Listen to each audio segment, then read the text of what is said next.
فضیلت ہے ان آنسوؤں کی اور کتنا بڑا مقام ہے۔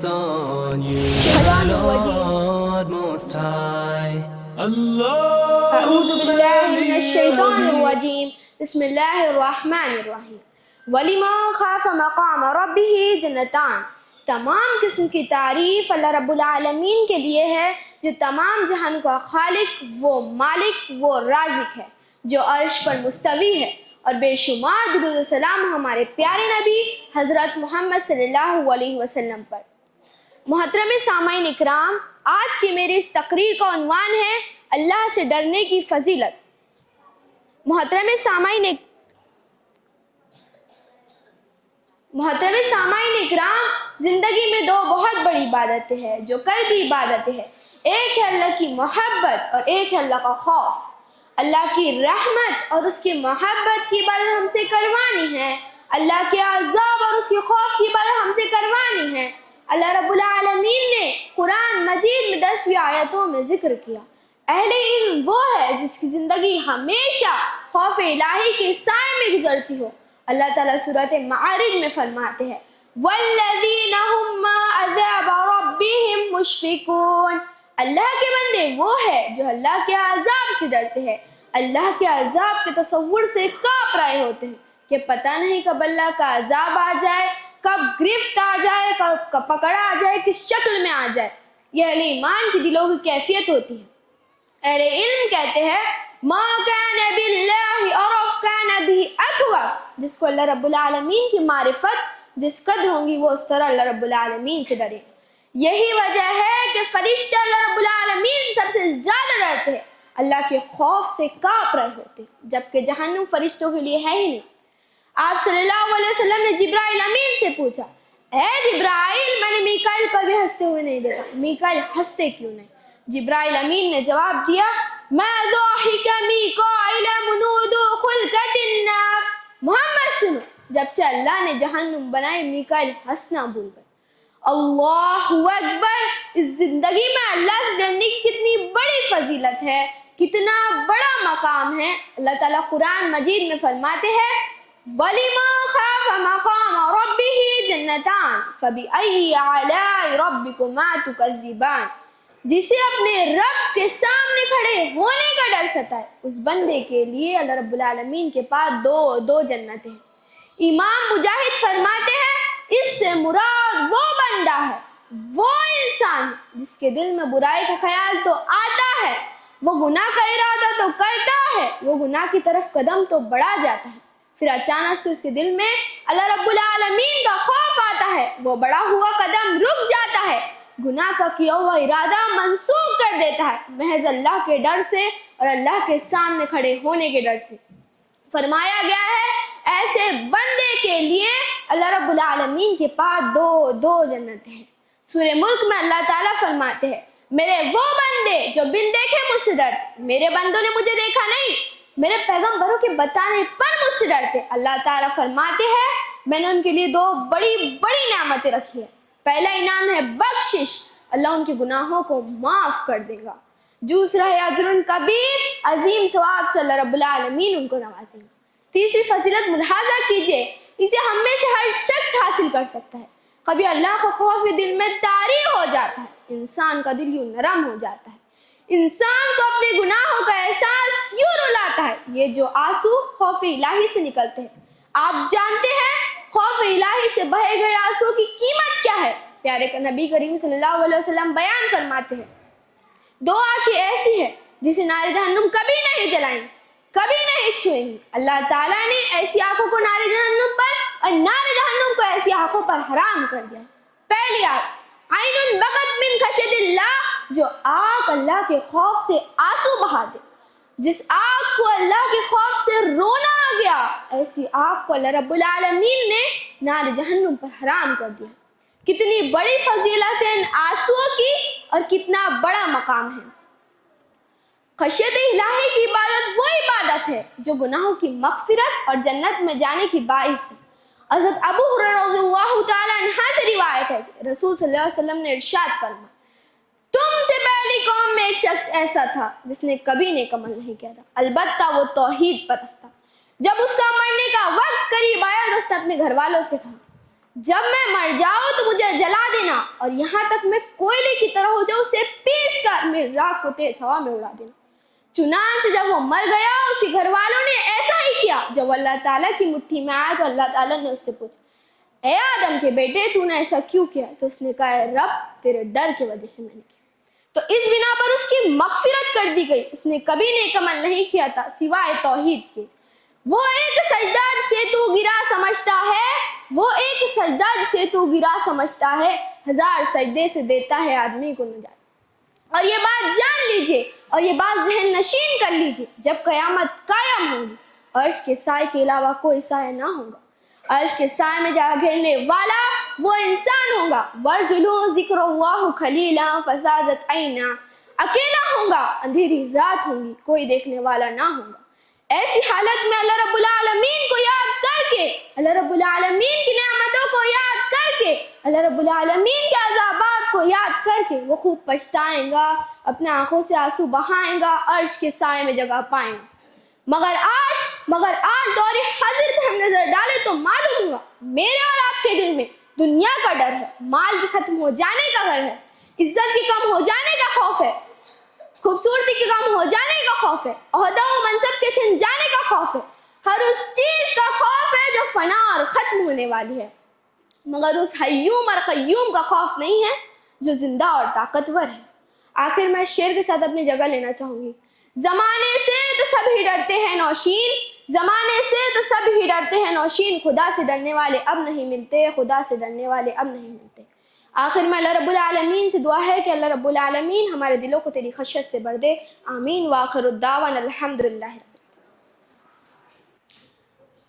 السلام علیکم ورحمۃ اللہ وبرکاتہ۔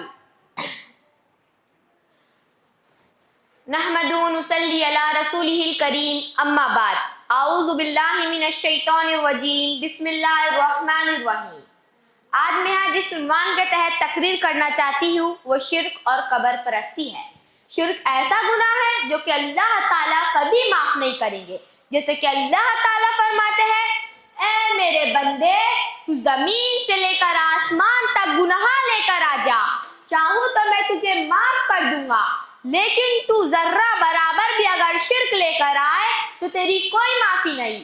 اللہ تعالیٰ کی اس بات سے ہم اندازہ لگا سکتے ہیں کہ شرک کتنا بڑا گناہ ہے۔ اللہ تعالیٰ کا فرمان بھی سن لے، وَالَّذِينَ يَدْعُونَ مِن دُونِ اللَّهِ لَا يَخْلُقُونَ شَيْئًا وَهُمْ يُخْلَقُونَ أَمْوَاتٌ غَيْرُ أَحْيَاءٍ وَمَا يَشْعُرُونَ أَيَّانَ يُبْعَثُونَ۔ اور جن کو یہ لوگ اللہ تعالیٰ کے سوا پکارتے ہیں وہ کسی چیز کو پیدا نہیں کر سکتے، بلکہ وہ خود پیدا کیے ہوئے ہیں، مردہ ہے، زندہ نہیں۔ انہیں تو یہ بھی نہیں پتا ہے کہ وہ کب اٹھائے جائیں گے، تو ہم اللہ تعالیٰ کے سوا کسی اور کو کیسے مدد کے لیے پکار سکتے ہیں؟ سورہ حج میں اللہ تعالیٰ فرماتا ہے ضعف الطالب والمطلوب، مانگنے والا بھی کمزور ہے اور جس سے مانگا جا رہا ہے وہ بھی کمزور ہے۔ ہمیں پتا ہے کہ ہم پیدا ہونے میں بھی اللہ تعالیٰ کے محتاج تھے اور ساری زندگی بھی اللہ تعالیٰ کے محتاج رہیں گے اور مرنے کے بعد بھی محتاج رہیں گے۔ پھر سوچے جو ہماری ہی طرح اللہ تعالیٰ کے محتاج بندے جو آج اپنی قبر میں ہیں، وہ ولی اللہ اور بابا جنہیں ہماری ہی طرح موت آئی، ہم انہیں کیسے مدد کے لیے پکار سکتے ہیں؟ آج ہمارے معاشرے میں مشہور ہے کہ فلاں درگاہ پر جانے سے بے اولاد کو اولاد ہو جاتی ہے، فلاں درگاہ پر پتہ رویوں سے اٹھ جاتا ہے، فلاں ہستی بہت پہنچی ہوئی ہے۔ کیا مومن ہونے کے ناطے ہم سب یہی عقیدہ رکھتے ہیں؟ معزز سامعین، مجھے جواب دو، کیا اللہ تعالیٰ نے کسی کو اپنا پارٹنر بنایا ہے؟ کیا اللہ تعالیٰ نے کسی کو اپنے کاموں میں حصہ دی ہے؟ نہیں، بالکل نہیں۔ ہم غفلت میں ہیں، ہم ایسے گناہ میں پڑ گئے ہیں کہ جس کی کوئی معافی نہیں۔ اللہ تعالیٰ فرماتا ہے وَقَالَ رَبُّكُمُ ادْعُونِي أَسْتَجِبْ لَكُمْ، تم مجھے پکارو میں تمہاری دعا قبول کروں گا۔ کیونکہ جو کچھ ہمارے دلوں میں ہے اللہ تعالیٰ اسے خوب جاننے والا ہے۔ ہر نماز میں ہمارا یہ پڑھنا إِيَّاكَ نَعْبُدُ وَإِيَّاكَ نَسْتَعِينُ، ہم تیری ہی عبادت کرتے ہیں اور تجھی سے مدد مانگتے ہیں، لیکن یہ ہماری زبان سے تو ادا ہو رہا ہے، عملی طور پر ہمارا معاملہ تو اس سے الٹ ہے۔ شرک کے تعلق سے نبی صلی اللہ علیہ وسلم کا فرمان بھی سن لے. آپ نے فرمایا تم اللہ کے ساتھ کسی کو شریک نہ کرنا، اگرچہ تمہارے ٹکڑے ٹکڑے کر دیے جائے یا پھر جلا دیے جائے. ہم اس بات سے اندازہ لگا سکتے ہیں کہ شرک کیسا اور کتنا بڑا گناہ ہے. ہمارا معاملہ تو اس معاملے میں اتنا بگڑ گیا ہے کہ اولاد نہیں ہو رہی، ہمیں تعویذ چاہیے. دھندا کم زیادہ ہو رہا ہے، ہمیں تعویذ چاہیے. گھر میں ساس بہو کی نہیں بنتی، ہمیں تعویذ چاہیے. شوہر بیوی کی نہیں سنتا، ہمیں تعویذ چاہیے. ہم تعویذ لینے اور لٹکانے کو گناہ ہی نہیں سمجھ رہے، جبکہ اللہ کے رسول صلی اللہ علیہ وسلم کا ایک واقعہ سن لے. اللہ کے رسول صلی اللہ علیہ وسلم سے 10 صحابی بیعت کرنے کے لیے آئے. اللہ کے رسول صلی اللہ علیہ وسلم نے 9 صحابیوں سے بیعت کی، لیکن 10ویں صحابی سے ملنا گوارا نہیں سمجھا. آپ جانتے کیوں؟ کیونکہ ان کے گلے میں تعویذ لٹکا ہوا تھا. تعویذ پہننے والے سے اللہ کے رسول صلی اللہ علیہ وسلم ملنا پسند نہ کرے تو کیا آج بھی تعویذ جائز اور صحیح ہو سکتا؟ جب اللہ کے رسول صلی اللہ علیہ وسلم نے ان صحابی کو ٹوکا تو انہوں نے فوراً اپنا تعویذ توڑ دیا. پھر اللہ کے رسول صلی اللہ علیہ وسلم نے ان سے ملاقات کی، بیعت کی اور فرمایا جس نے تعویذ لٹکایا اس نے شرک کیا. آج ہمارے معاشرے میں یہ بات بھی مشہور ہے کہ ولی اللہ اور امت کے نیک لوگ اللہ کے حضور ہمارے وکیل ہوں گے، وہ ہماری سفارش کریں گے. کیا ہماری غلط فہمی دور کرنے کے لیے حدیث کافی نہیں؟ اللہ کے رسول صلی اللہ علیہ وسلم نے اپنی بیٹی حضرت فاطمہ رضی اللہ تعالیٰ عنہ اور سارے رشتہ داروں سے مخاطب ہو کر فرمایا اے محمد کی بیٹی فاطمہ، اے عبد المطلب کی بیٹی صفیہ اور اے عبد المطلب کی اولاد، میں اللہ کی طرف سے تمہارے لیے کسی چیز کا اختیار نہیں رکھتا. ہاں اگر میرے مال میں سے تم جو چاہو لے لو. کیا ہمارے نبی صلی اللہ علیہ وسلم سے بڑھ کر سفارش کرنے والا یا ہمارے نبی صلی اللہ علیہ وسلم سے بڑھ کر کوئی وکیل ہو سکتا؟ نہیں، ہرگز نہیں. معزز سامعین، پلٹو اپنے رب کی طرف اور اپنے گناہوں کی تلافی کر لو، توبہ کر لو اپنے رب کے حضور. پہلے جو ہوا سو ہوا، ابھی بھی توبہ کے دروازے کھلے ہیں. پچھلی قومیں جو اپنے ہاتھوں سے بت بنا کر پوجتی تھی اور بتوں کو اپنے نفع نقصان کا مالک سمجھتی تھی، اور آج کی قوم ہم ہے جو اپنے ہاتھوں سے مردے کو غسل دیتی ہے، کفن پہناتی ہے اور جنازے کی نماز خود پڑھاتی ہے اور پھر منو مٹی تلے دفنا کراتی ہے جب تک وہ میت کو مردہ سمجھتی ہے، اور پھر اسی نیک بندے کو درگاہ یا مزار بنا کر مشکل کشا، حاجت روا اور بگڑی بنانے والا سمجھ کر آستانے اور درگاہ آباد کر دیتی ہے. آج میرا آپ تمام سے سوال ہے کہ پچھلی امتوں اور آج ہماری امت میں کیا فرق رہ گیا ہے؟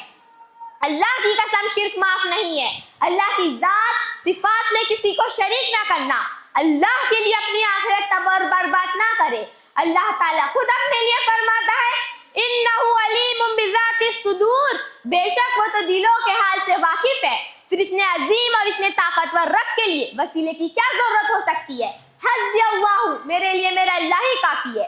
سورہ یونس میں اللہ تعالیٰ فرماتا ہے وَيَعْبُدُونَ مِن دُونِ اللَّهِ مَا لَا يَضُرُّهُمْ وَلَا يَنفَعُهُمْ يَقُولُونَ هَؤُلَاءِ شُفَعَاؤُنَا عِندَ اللَّهِ، جو ان کی پرستش کر رہے ہیں، جو ان کو نہ نفع نقصان پہنچا سکتے ہیں، اور کہتے ہیں یہ اللہ کے ہماری سفارش کریں گے. اے نبی، تم ان سے کہو کہ تم اللہ کو اس بات کی خبر دیتے ہو جسے وہ نہ آسمانوں میں جانتا ہے نہ زمین میں. پاک اور بالا برتر ہے وہ ذات اس شرک سے جو یہ لوگ کر رہے ہیں. اس کے بعد چند یہ چھوٹی چھوٹی آیتیں ہیں جس پر غور کرنے کے بعد ہمیں معلوم ہوتا ہے کہ جو ہم قبر میں دفن ہیں انہیں کچھ نہیں سنا سکتے ہیں. سورہ فاطر آیت نمبر 22 میں اللہ تعالیٰ اپنے نبی صلی اللہ علیہ وسلم سے فرماتا ہے وَمَا أَنْتَ بِمُسْمِعٍ مَّن فِي الْقُبُورِ، اے نبی تم ان کو نہیں سنا سکتے جو قبر میں ہے. آپ اندازہ لگا لیں، قبر والوں کو میرے اور آپ کے نبی صلی اللہ علیہ وسلم کچھ نہیں سنا سکتے تو قبر والے میری اور آپ کی کیسے سن سکتے ہیں؟ وہ ہماری بگڑی کیسے بنا سکتے ہیں؟ پیدا ہوئے تو ماں کے محتاج، بڑے ہو کر مرے تو غسل دینے کے محتاج، ہمارے اور ان کے حق میں نماز جنازہ پڑھانے کے محتاج، قبر میں اتارے جانے کے محتاج، اور پھر وہ کیسے؟ حاجت روا، مشکل کشا، اولاد دینے والی، ہمارے پریشانی دور کرنے والی، ہمارے دھندے اور تجارت میں فائدہ پہنچانے والی، ہماری بیماریوں میں شفا دینے والے وہ کیسے ہو سکتے ہیں؟ معزز سامعین، اپنی آنکھیں کھولو اور اپنے رب کی ذات صفات کو پہچانو۔ جو کام اپنے رب کے ہے اس میں کسی کو شریک نہ کرو۔ شفا دینے والا کوئی چھلا، کوئی کڑا، کوئی انگوٹی، کوئی ناک، کوئی شجر، کوئی حجر، کوئی قبر، کوئی مزار، کوئی دربار، کوئی پیر، کوئی فقیر، کوئی تصویر، کوئی زنجیر نہیں ہے، بلکہ شفا دینے والا ان اللہ علی کل شیء قدیر ہے۔ اس شعر کے ساتھ میں اپنی تقریر ختم کرنا چاہوں گی۔ کیوں مانگتا پھرتا ہے اوروں کے دربار سے، کیوں مانگتا پھرتا ہے اوروں کے دربار سے، ایسا کون سا کام ہے جو ہوتا نہیں تیرے پروردگار سے، جو ہوتا نہیں تیرے پروردگار سے۔ وآخر الدعوانا الحمدللہ رب العالمین۔ السلام علیکم ورحمۃ اللہ وبرکاتہ۔ نحمد و نصلی علی رسول الکریم، اما بعد، اعوذ باللہ من الشیطان الرجیم، بسم اللہ الرحمن الرحیم۔ والذین هم علی صلواتهم یحافظون اولئک هم الوارثون۔ معزز سامعین کرام، میں آپ سب کے سامنے ایک تقریر پیش کرنا چاہتی ہوں جس کا عنوان ہے کفر کیا ہے۔ اللہ اور اس کے رسول کی بات کا انکار کر دینا کفر ہے۔ اللہ تعالیٰ نے فرمایا قُلْ أَطِيعُوا اللَّهَ وَالرَّسُولَ فَإِن تَوَلَّوْا فَإِنَّ اللَّهَ لَا يُحِبُّ الْكَافِرِينَ۔ اے نبی، آپ کہہ دیجئے اللہ اور اس کے رسول کی فرما برداری کرو، ہم اگر آپ کی دعوت سے منہ پھیرے تو جان لیجئے اللہ تعالیٰ کافروں سے محبت نہیں کرتا۔ اللہ تعالیٰ نے اپنے رسولوں کو اپنا دین سکھانے کے لیے بھیجا۔ یہ رسول اللہ کے دین کی طرف بلاتے، ان تک اللہ کا پیغام پہنچاتے۔ یہ رسول اپنی طرف سے کچھ نہیں کہتے بلکہ اللہ کا پیغام بغیر کسی کمی زیادتی کے لوگوں تک پہنچاتے۔ جو شخص ان کی بات مان لیتا وہ مومن قرار پاتا، جو شخص ان کی بات ماننے سے انکار کرتے تو وہ کافر قرار پاتا۔ اللہ اور اس کے رسول کی بات کا انکار کر دینا کفر ہے۔ کفر انکار کو کہتے ہیں۔ اس لیے جو شخص بھی جانتے بوجھتے اللہ اور اس کے رسول کی بات کا انکار کر دے وہ کافر ہے۔ یاد رکھو، اللہ تعالیٰ ایسے شخص کو نہیں پسند کرتا جو شخص اللہ اور اس کے رسول کی بات کا انکار کر دے، چاہے یہ انکار زبان سے ہو یا دل سے۔ اس لیے دل کی کسی بھی بات کا انکار نہیں کرنا چاہیے بلکہ اسے دل و جان سے قبول کر لینا چاہیے۔ اللہ اور اس کے رسول کی بات سمجھ میں آئے یا نہ آئے، جی چاہے یا نہ چاہے، اسے مان لینا چاہیے۔ اسی میں ہماری کامیابی ہے اور اسی میں ہماری نجات ہے۔ آخر میں اللہ سے دعا کرتی ہوں کہ اللہ ہمیں کفر کرنے سے محفوظ رکھے، اللہ اور اس کے رسول صلی اللہ علیہ وسلم کی بات ماننے کی توفیق عطا فرمائے۔ آمین۔ جزاک اللہ خیر۔ السلام علیکم۔ السلام علیکم ورحمۃ اللہ وبرکاتہ۔ نحمدہ و نصلی علی رسول الکریم، اما بعد، اعوذ باللہ من الشیطان الرجیم، بسم اللہ الرحمن الرحیم۔ الہاکم التکاثر حتی زرتم المقابر۔ تمام تعریف اس رب العالمین کے لیے جو سارے عالمین کا پروردگار ہے، اور بے شمار درود و سلام ہو اس نبی کے لیے جو سارے انبیاء کا سردار ہے۔ سامعین اکرام، آج جس عنوان پر مجھے لب کشائی کرنے کا موقع ملا ہے اس کا عنوان ہے قبر کا عذاب۔ حضرات، انسان جب اس دنیا سے رخصت ہو جاتا ہے تو دنیا سے رخصت ہونے کے بعد جس عالم میں رہتا ہے اس عالم کو عالم قبر کہا جاتا ہے، اور اسے عالم برزخ بھی کہا جاتا ہے۔ انسان کے اچھے برے جو بھی اعمال ہے اس کی جزا و سزا سورہ اسرافیل ضروری نہیں۔ شریعت کہتی ہے کہ انسان کی آنکھ بند ہوئی، سفر آخرت شروع ہو گیا، اور قبر میں داخل ہوتے ہی انسان کی جزا و سزا شروع ہو جاتی ہے۔ اس لیے کہا گیا ہے من مات فقد قامت قیامتہ، جس کی موت آئی سوچو اس کے حق میں انفرادی قیامت قائم ہو گئی۔ اگر وہ نیک ہے تو ابھی سے نعمتوں کا سلسلہ شروع ہو جاتا ہے، اور اگر وہ بد ہے تو ابھی سے عذابوں کا سلسلہ شروع ہو جاتا ہے۔ سامعین اکرام، انسان کا اخروی انجام کیا ہونے والا ہے یہ قیامت کے قائم ہونے سے پہلے اس کی قبر بتا دیتی ہے۔ اس کا بیڑا پار ہونے والا ہے یا پھر وہ بری طرح پھنسنے والا ہے، اس کا شمار صالحین میں ہوگا یہ شمار فاسقین میں ہوگا، یہ کل روز جنتیوں میں سے ہوگا، یہ کل روز جہنمیوں میں سے ہوگا۔ ان ساری باتوں کی خبر خود قبر دیتی ہے۔ حضرات، حدیث کریمہ کا مطالعہ ہوا تو معلوم ہوا کہ پیارے نبی صلی اللہ علیہ وسلم دنیا کی حقیقت بتلانے، آخرت کی یاد دلانے اکثر اوقات میں صحابہ کے سامنے قبر کا تذکرہ فرماتے۔ صحابہ رسول فرماتے، ہم ابھی آپ کے ساتھ بقیع قبرستان میں بیٹھے ہوئے تھے، ابھی قبر تیار ہو رہی تھی اور آپ قبلہ رخ ہو کر بیٹھ گئے، آپ کے ہاتھ میں لکڑی تھی اور آپ اس طرح زمین کھرید رہے تھے جیسے آپ بہت سوچ و فکر میں مبتلا ہو۔ آپ کے آنکھوں سے آنسو جاری تھے اور آپ اپنے ارد گرد صحابہ سے فرمائے، یا اخوان لمثل ھذا فعیدوا، اے میرے بھائیوں، قبر کے اس مرحلے کی تیاری کر لو، اس مقام پہ آنے سے پہلے اس کی تیاری کر لو۔ آپ کے زبان پہ الفاظ روا تھے اور آپ کے آنکھوں سے آنسو جاری تھے۔ حضرت عاصمہ رضی اللہ تعالیٰ عنہ فرماتے ہیں، ایک مرتبہ مسجد نبوی میں مجلس جمی ہوئی تھی، پیارے نبی صلی اللہ علیہ وسلم قبر کا تذکرہ فرمائے تو وہاں زج المسلمون زجت، پورے مسجد نبی رونے کی آواز سے گونج اٹھی، صحابہ کی چیخ و پکار سے گونج اٹھی۔ حضرات، یہی وجہ ہے کہ حضرت عثمان بن عفان رضی اللہ تعالی عنہ جب بھی قبرستان جایا کرتے تو آنسو سے آپ کی داڑھی تر ہو جایا کرتی۔ پوچھنے والوں نے پوچھا کہ اے امیر المومنین، جنت اور جہنم کے تذکرے پہ آپ کو اتنا روتا ہوا نہیں دیکھا جتنا آپ قبر کو دیکھ کے روتے ہیں۔ حضرت عثمان رضی اللہ تعالیٰ نے فرمایا، القبر اول منزل من منازل الآخر، قبر آخرت کی منزلوں میں پہلی منزل ہے، جس میں کامیاب ہو گیا سمجھو باقی کے منزلوں میں بھی کامیاب ہو گیا، اور جس کے لیے یہ منزل مشکل گزری بعد کی منزل اس سے زیادہ مشکل ہو جاتی ہے۔ حضرات، دنیا کی حقیقت جانے، آخرت کی اہمیت سمجھے، اس مختصر زندگی میں عمل صالحین کر کے خود کو قبر کے عذاب سے بچا لے۔ نہ دیکھ تو دنیا داری، نہ خواب دیکھ، پہلے اپنے اعمال دیکھ پھر قبر کا عذاب دیکھ۔ آخر میں اللہ تعالیٰ سے دعا ہے کہ اللہ تعالیٰ ہمیں قبر کے عذاب سے بچائے اور آخر زندگی ہم پر آسان فرمائے، آمین۔ وآخر الدعوانا الحمدللہ رب آپ العالمین۔ سے آپ صلی اللہ علیہ وسلم کا نماز سے خصوصی شغف و تعلق معلوم ہوتا ہے۔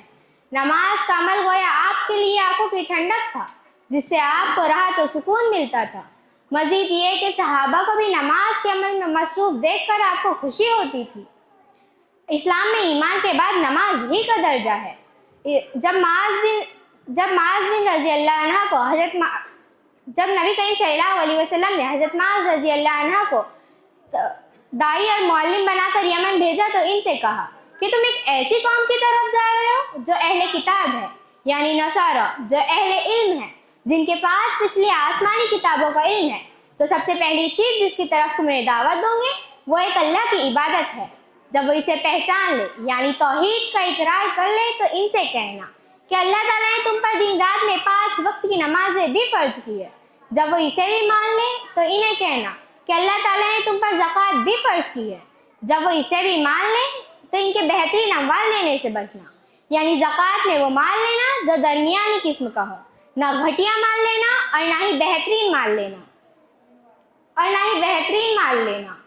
اس حدیث میں نبی کریم صلی اللہ علیہ وسلم نے حضرت معاذ رضی اللہ عنہ کو توحید کے بعد نماز ہی کا حکم دیا۔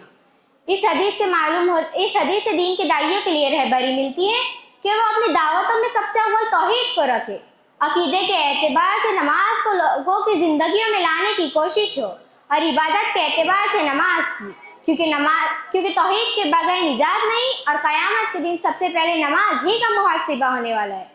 چنانچہ ایک حدیث میں ہے کہ نبی کریم صلی اللہ علیہ وسلم نے ارشاد فرمایا، سب سے پہلی چیز جس کا بندے سے قیامت کے دن سب سے پہلی چیز جس کا بندے سے حساب لیا جائے گا وہ نماز ہے۔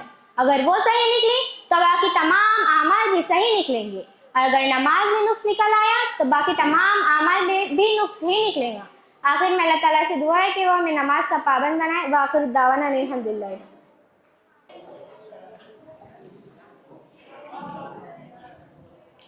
السلام علیکم ورحمۃ اللہ وبرکاتہ۔ نحمدہ ونصلی علی رسول الکریم، اما بعد۔ اعوذ باللہ من الشیطان الرجیم بسم اللہ الرحمن الرحیم یا ایھا الذین آمنوا اتقوا اللہ حق تقاتہ ولا تموتن الا وانتم مسلمون۔ تمام تعریف اللہ رب العالمین کے لیے اور بے شمار درود و سلام و پیارے نبی محمد صلی اللہ علیہ وسلم پر۔ آج کی اس محفل میں میری تقریر کا عنوان ہے تقوی کی اہمیت۔ تقوی وہ عربی لفظ ہے جو وقایا سے نکلا ہوا لفظ ہے۔ تقوی کے معنی ہوتے بچانا۔ محترم سامعین اکرام، تقوی وہ ہے جو روزوں کی فرضیت کا اصل مقصد ہے۔ تقوی وہ ہے جو آپس میں اتحاد و اتفاق کا مرکز ہے۔ تقوی وہ ہے جو رب العالمین کے نجات کا باعث ہے۔ تقوی وہ ہے جو قیامت کے دن رسول صلی اللہ علیہ وسلم کی صحبت کا باعث ہے۔ حضرات اللہ تعالیٰ نے فرمایا یا ایھا الذین آمنوا اتقوا اللہ حق تقاتہ ولا تموتن الا وانتم مسلمون۔ ترجمہ، اے ایمان والو، اللہ تعالیٰ کا تقوی اختیار کرو جتنا کہ اس کا حق ہے اور مرتے دم تک مسلمان رہو۔ اللہ سے ڈرنے کا حق کیا ہے؟ حضرت عبداللہ ابن مسعود رضی اللہ تعالیٰ فرماتے ہیں کہ رسول صلی اللہ علیہ وسلم نے فرمایا اتقوا اللہ حق تقاتہ قال ایھکا فلا ینسى ویذکر فلا ینسى ویذکر فلا یکفر، کہ اللہ سے ڈرنے کا حق یہ ہے کہ تم اس کی اطاعت کرو، اس کی نافرمانی نہ کرو، اس کو یاد کرو، اس کو بھولو نہیں، اس کا شکر ادا کرو، اس کی ناشکری نہ کرو۔ حضرات، تقوی کی فضیلت اس واقعے سے معلوم ہوتی ہے کہ حضرت معاذ بن جبل رضی اللہ تعالیٰ فرماتے ہیں ایک دفعہ نبی صلی اللہ علیہ وسلم مجھے یم کی طرف بھیج رہے تھے، بڑی دور تک میرے ساتھ چلے آئے۔ جب جدائی کا وقت قریب آیا تو کہنے لگے اے معاذ، جا تو رہے ہو مگر لوٹنا تو میری مسجد کے پاس سے گزرنا یا میری قبر سے۔ یہ سننا تھا کہ حضرت معاذ زاروں قطار رونے لگے۔ رسول صلی اللہ علیہ وسلم نے فرمایا اے معاذ گھبراؤ نہیں، ان اول الناس بی المتقون من کانوا حیث کانوا، کہ قیامت کے دن میرے سب سے قریب ہونے والے لوگ تقوی والے ہوں گے۔ محترم سامعین اکرام، اگر ہم چاہتے ہیں کہ قیامت کے دن ہمیں رب کے عذاب سے نجات نصیب ہو اور قیامت کے دن رسول صلی اللہ علیہ وسلم کی صحبت نصیب ہو تو ہمیں تقوی والی زندگی گزارنی ہوں گی۔ آخر میں اللہ تعالیٰ سے دعا ہے کہ ہمارے گناہوں کو معاف کرے اور ہمارا شمار متقین میں سے کرے، آمین۔ وآخر الدعوانا الحمدللہ رب العالمین۔ السلام علیکم ورحمۃ اللہ وبرکاتہ۔ نحمده ونصلي على رسول الكريم اما بعد اعوذ باللہ من الشیطان الرجیم بسم اللہ الرحمن الرحیم۔ سب سے پہلے میں اللہ تعالیٰ کا شکر گزار ہوں جو تمام جہانوں کا مالک ہے، اور بے شمار درود و سلام ہمارے پیارے نبی محمد صلی اللہ علیہ وسلم پر۔ صدر محترم اراکین انجمن اور میرے دینی و ملی بھائیو، آج میری تقریر کا عنوان ہے برے اخلاق کے برے اثرات۔ محترم سامعین، حضرت عبداللہ بن مسعود سے روایت ہے کہ رسول صلی اللہ علیہ وسلم نے فرمایا ایاکم والکذب فإن الکذب یہدی الی الفجور وإن الفجور یہدی الی النار۔ اس حدیث سے معلوم ہوا کہ جھوٹ بولنا اخلاقی سیئہ یعنی برے اخلاق میں سے ہے، اور بلا شبہ یہ لے جاتی ہے گناہ کی طرف، اور گناہ لے جاتا ہے جہنم کی طرف، اور آدمی ہمیشہ جھوٹ بولتا ہے اور جھوٹ ہی کی تلاش میں رہتا ہے، یہاں تک کہ وہ اللہ تعالیٰ کے نزدیک جھوٹوں میں لکھ دیا جاتا ہے۔ اللہ تعالیٰ کے رسول صلی اللہ علیہ وسلم نے جھوٹ کو منافق کی خصلت و عادت بتایا ہے، اور اللہ تعالیٰ نے بھی منافقوں کی سب سے بڑی خصلت جھوٹ ہی کو قرار دیا ہے۔ قرآن کہتا ہے کہ منافقین کل آخرت میں جہنم کے سب سے پہلے طبقے میں ہوں گے۔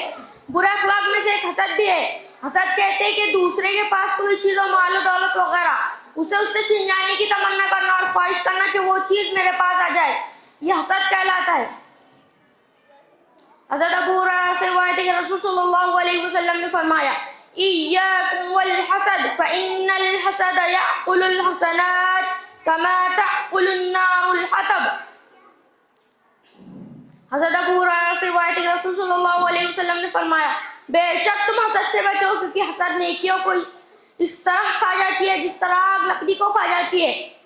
ہمیں اس حدیث سے معلوم ہوا کہ ہمیں حسد جیسی بیماری سے پرہیز کرنا چاہیے، اور برے اخلاق سے ہمیں بچنا چاہیے۔ آخر میں رب العالمین سے دعا ہے کہ رب العالمین ہمیں حسد جیسی بیماری سے بچائے اور برے اخلاق سے ہماری حفاظت عطا فرمائے، آمین۔ وآخر الدعوانا الحمدللہ رب العالمین۔ السلام علیکم۔ السلام علیکم ورحمۃ اللہ وبرکاتہ۔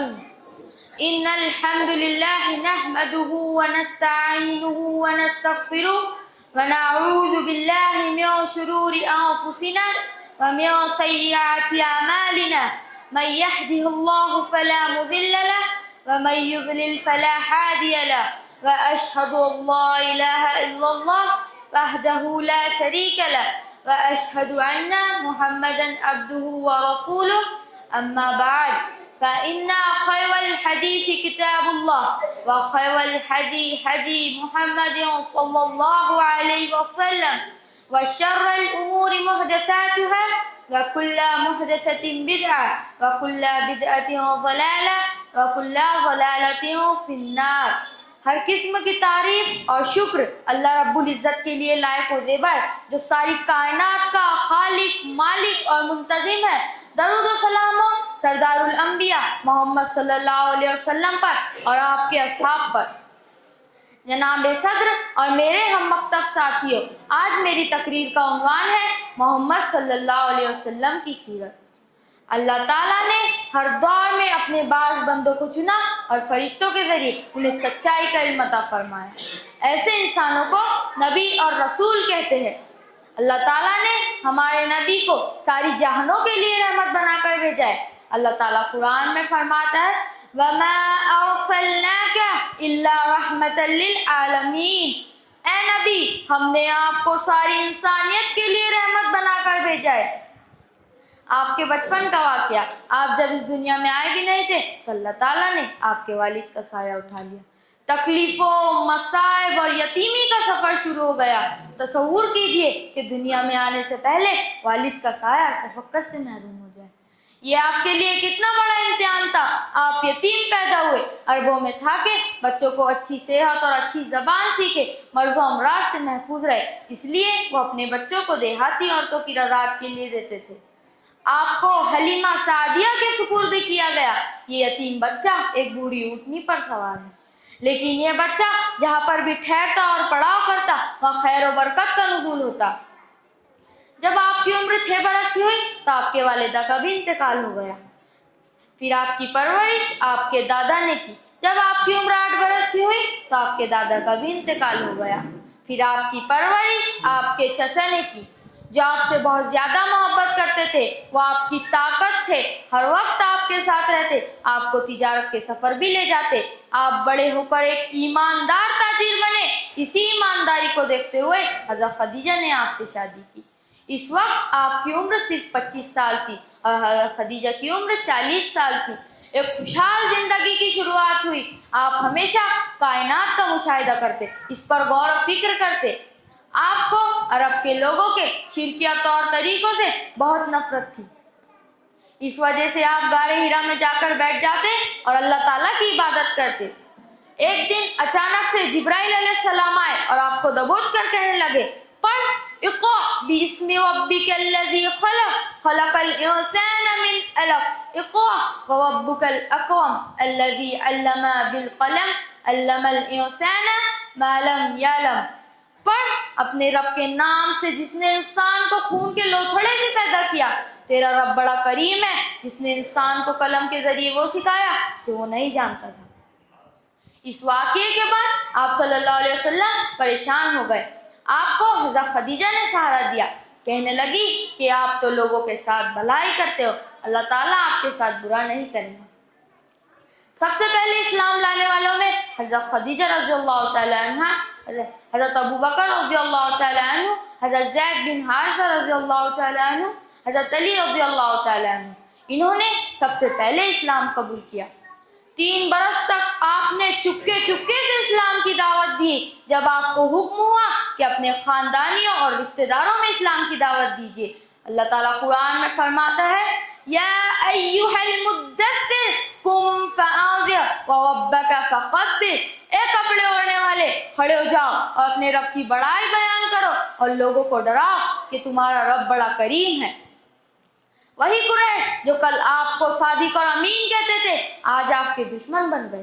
صحابہ پر ظلم کرنے لگے جس وجہ سے صحابہ کے سر سے خون گرتے ہوئے جوتیوں میں آ کر جم جاتا. اس کے بعد بھی آپ صلی اللہ علیہ وسلم کو امید تھی کہ اس کے بعد آنے والی نسل اللہ کو ماننے والی نسل ہو جائیں گی۔ آپ طائف میں جاتے اور لوگوں کو اسلام کی دعوت دیتے تو لوگ آپ پر پتھر برسا دیتے، جس وجہ سے آپ کے سر سے خون گرتے ہوئے جوتیوں میں آ کر جم جاتا۔ یہ سب اتنی مصیبتیں اور تکلیفیں آپ صلی اللہ علیہ وسلم نے اس لیے اٹھائے کہ لوگ شرک چھوڑ دے اور شرک چھوڑ دے۔ اللہ تعالیٰ قرآن میں فرماتا ہے ان الشرک لظلم عظیم، شرک بہت بڑا ظلم ہے، یعنی کہ بہت بڑا گناہ ہے۔ آخر میں اللہ تعالیٰ سے دعا کرتا ہوں کہ اللہ تعالیٰ ہمیں حضرت محمد صلی اللہ علیہ وسلم کی سنت پر چلنے کی توفیق عطا فرمائے، آمین۔ وآخر الدعوان الحمدللہ رب العالمین۔ السلام علیکم ورحمۃ اللہ وبرکاتہ۔ السلام علیکم ورحمۃ اللہ وبرکاتہ۔ نحمد و نصلی علی رسول الکریم، اما بعد، اعوذ باللہ من الشیطان الرجیم، بسم اللہ الرحمن الرحیم۔ صدر جلسہ، مہمان خصوصی اور میرے پیارے ساتھیوں، آج میں جس عنوان کے تحت میری بات رکھنے کی کوشش کرنا چاہتا ہوں وہ قرآن کی مطلوبہ صفات ہے، یعنی وہ صفات اور اوصاف جو قرآن مجید ایک مسلمان میں دیکھنا چاہتا ہے۔ قرآن محض تلاوت کی کتاب نہیں بلکہ ہدایت، کردار سازی اور عملی زندگی کا مکمل ضابطہ ہے۔ قرآن میں اللہ تعالیٰ فرماتے ہیں ذَلِكَ الْكِتَابُ لَا رَيْبَ فِيهِ هُدًى لِّلْمُتَّقِينَ، یہ وہ کتاب ہے جس میں کوئی شک نہیں، ہدایت ہے پرہیزگاروں کے لیے۔ ان صفات کا مردوں کے اندر پایا جانا ضروری ہے، اتنا ہی عورتوں کے اندر بھی پایا جانا ضروری ہے۔ ایک جگہ ازواج مطہرات کو رسول صلی اللہ علیہ وسلم کی اطاعت پر ابھارتے ہوئے کہا گیا کہ تم ان کی اطاعت نہ کرو گی وہ تمہیں چھوڑ دیں گے اور اللہ تعالیٰ انہیں بہترین بیویوں سے نوازے گا۔ دوستو، قرآن کی پہلی مطلوبہ صفات ہے پختہ ایمان و تقوی۔ متقی وہ ہے جو اللہ سے ڈرتا ہے اور اللہ کے احکام پر چلتا ہے، گناہوں سے بچتا ہے۔ اللہ کے رسول صلی اللہ علیہ وسلم نے فرمایا کہ اللہ تعالیٰ تمہاری صورتوں اور تمہارے مالوں کو نہیں دیکھے گا بلکہ تمہارے دلوں کو اور تمہارے اعمال کو دیکھے گا۔ قرآن کی دوسری مطلوبہ صفات صبر اور استقامت۔ قرآن جس انسان کو تیار کرتا ہے وہ مشکلات میں صبر اور سخت حالات میں ثابت قدم رہتا ہے۔ سورہ بقرہ آیت نمبر 153 میں اللہ تعالیٰ فرماتے ہیں ان اللہ مع الصابرین، بے شک اللہ تعالیٰ صبر کرنے والوں کے ساتھ ہے۔ ہم صبر کریں گے مشکلات میں، ہم اللہ تعالیٰ کے ہر فیصلے سے خوش رہیں گے تو ہمیں اللہ تعالیٰ کا ساتھ نصیب ہوگا۔ اللہ تعالیٰ نے نبیوں کو آزمایا، صحابہ کو آزمایا، لیکن وہ ان کی آزمائش پر کھرے اترے۔ جب ایوب علیہ السلام 18 سال بیمار رہے، وہ اپنے رب کو کیا کہتے ہیں؟ اے اللہ مجھے بیماری نے چھو لیا اور آپ رحم کرنے والے ہو۔ جب یونس علیہ السلام کو مچھلی نے نگل لیا، آپ نے صبر سے کام لیا اور اللہ سے دعا مانگتے رہے، لا الہ الا انت سبحانک انی کنت من الظالمین، اے اللہ تیرے سوا کوئی الہ نہیں، تو خطا سے پاک ہے، بے شک میں ظالموں میں سے ہوں۔ جب ابراہیم علیہ السلام کو آگ میں ڈال دیا گیا، آپ نے صبر سے کام لیا اور اللہ سے دعا مانگتے ہیں حسبنا اللہ و نعم الوکیل، میرے لیے میرا اللہ کافی ہے۔ یہ تھا ہمارے نبیوں کا صبر، استقامت اور اللہ پر توکل۔ اور ہم دنیا کی زندگی کو بظاہر رنگ و نور، حسن، جمال، مال، دولت اور مرتبے سے سجی ہوئی سمجھتے ہیں، لیکن یہ سب عارضی ہے۔ انسان جن چیزوں پر فخر کرتا ہے، خوبصورتی، طاقت، دولت، شہرت، زبان، وقت کے ساتھ سب مٹی میں مل جاتا ہے۔ انسان وہ جسم جس پر ناز کیا جاتا ہے وہ ایک دن خاموش قبروں کا حصہ بن جاتا ہے۔ اللہ تعالیٰ کا خوف، اس کی اطاعت اور نیک اعمال، یہی وہ اصل سرمایہ ہے جو انسان کو کامیابی دلا سکتا ہے۔ یہ حقیقت انسان کو جھنجھوڑنے کے لیے کافی ہے کہ وہ دنیا کی چمک دمک میں کھو جانے کی بجائے اپنے آخرت کی فکر کرے اور نیکی کو اپنے زادرہ بنائے۔ قرآن کی تیسری مطلوبہ صفات سچائی اور دیانت داری۔ قرآن سچ بولنے اور دیانت داری کی سخت تاکید کرتا ہے۔ اللہ کے رسول صلی اللہ علیہ وسلم نے فرمایا کہ سچ نیکی کی طرف لے جاتا ہے اور نیکی جنت کی طرف، یعنی جب ہم نیک کام کریں گے تو ہمیں جنت ملے گی اور جنت ہمیں تب ملیں گی جب ہم سچ بولیں گے۔ دوستو، ہم نے دنیا کو جنت سمجھ لیا، دنیا کمانے کے لیے ہم لوگ جھوٹ بولتے ہیں، دھوکہ دیتے ہیں، بے ایمانی کرتے ہیں، بلکہ قرآن ہمیں کیا کہہ رہا ہے کہ سچائی اور دیانتداری سے کام لو۔ معزز سامعین، قرآن کی مطلوبہ صفات سچائی، صبر، ایمان، عمل کو ہم اپنی زندگی میں آزما لیں تو ہم نہ صرف اچھے مسلمان بن سکتے ہیں بلکہ ایک مثالی معاشرہ بھی قائم کر سکتے ہیں۔